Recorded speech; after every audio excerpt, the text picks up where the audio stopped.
आज 2 जुलाई 2025 29তম आसार जन्म दिवस उद्यापन करिছোঁ प्रतिष्ठा दिवस उद्यापन करिছোঁ। आपनालोके जाने 1996 सनत गोष्ठीगत संघर्षर कबलत परि प्राय 8000तকৈ अधिक आमार आदिवासी जनगोष्ठी प्राण त्याग दिबलगिया হৈছিল और সেই 8000 आदिवासी जनगोष्ठीर तेजर परा केঁচা तेजर परा जन्मग्रहण होइसे এই पवित्र आशा नाমৰ এই সংগঠনটো। এই आदिवासी छात्र सन्थार जन्म आज 29টা বছৰ হল। এই जन्म होवार मूलते एकेटाই उद्देश्य और लक्ष्य आसिल जे आदिवासी जनगोष्ठीर जी सर्वांगीण उन्नयन विकास और साংবিধানিक अधिकार और सुरक्षा लगते आदिवासी सकल অসমত বসবাস কৰি আছে বিশেষকৈ বাগিচাসমূহত আৰু গাঁওসমূহত এওঁলোকৰ যি সাংবিধানিক অধিকাৰ সুৰক্ষা আৰু যিবিলাক প্ৰাপ্য সাংবিধানিকভাৱে যি প্ৰাপ্য আছিল যেনেকৈ মাটিৰ অধিকাৰ চাহ শ্ৰমিকসকলক দৈনিক মজুৰি বৰ্তমান 551 টকালৈ বৃদ্ধি জনজাতিকৰণৰ মৰ্যাদা আৰু জাতিগত প্ৰমাণপত্ৰ শুদ্ধকৈ प्रदान কৰিবৰ কাৰণে অসম চৰকাৰক আমি 29টা বছৰ ধৰি আমি বহুত বাৰম্বাৰ प्रतिवेदन आमी करिছোঁ किन्तु আজি पर्यंत बर्तमान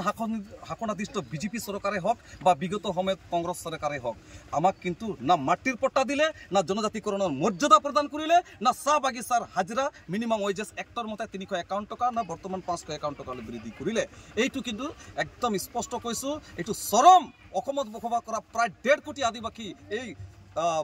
आदिवासी भूमिपुत्र indigenous people of India Jitu অসমত इमान एटा शक्तिशाली आदिवासी जनगोष्ठी आछे इमान बृहत संख्या राजनैतिक भावे इमान एटा पावरफुल आछे तत्सत्त्वेও आज बीजेपी हक कांग्रेसे हक अन्यान्य जिबिलाक राजनैतिक दल केवल और केवल आदिवासी जनगोष्ठीटुक भोट बैंक हिसापे व्यवहार करिছে। এই হেখেত লোকক কিন্তু এতিয়ালৈকে যি সাংবিধানিক অধিকাৰ দিয়া নাই মাটিৰ পাট্টাই হক জনজাতিকৰণ মৰ্যাদাই হক বা চাহ শ্ৰমিকৰ যি দৈনিক মজুৰিয়ে নহওক কিয় বা জাতিগত প্ৰমাণপত্ৰ সাধাৰণ এই জাতিগত প্ৰমাণপত্ৰ শুদ্ধকৈ দিব নোৱাৰা বৰ্তমান বিজেপি চৰকাৰৰ পৰা আমি আশা কৰিবলৈ আজি কিন্তু নোৱাৰিছোঁ যে মাটিৰ পাট্টাই হওক জনজাতিকৰণ মৰ্যাদা আৰু বাগানৰ হাজিৰা যে বৰ্তমান শাসনাধীষ্ঠ বিজেপি চৰকাৰে যদি দিব এইটো কিন্তু আশা আমি এৰি দিছোঁ।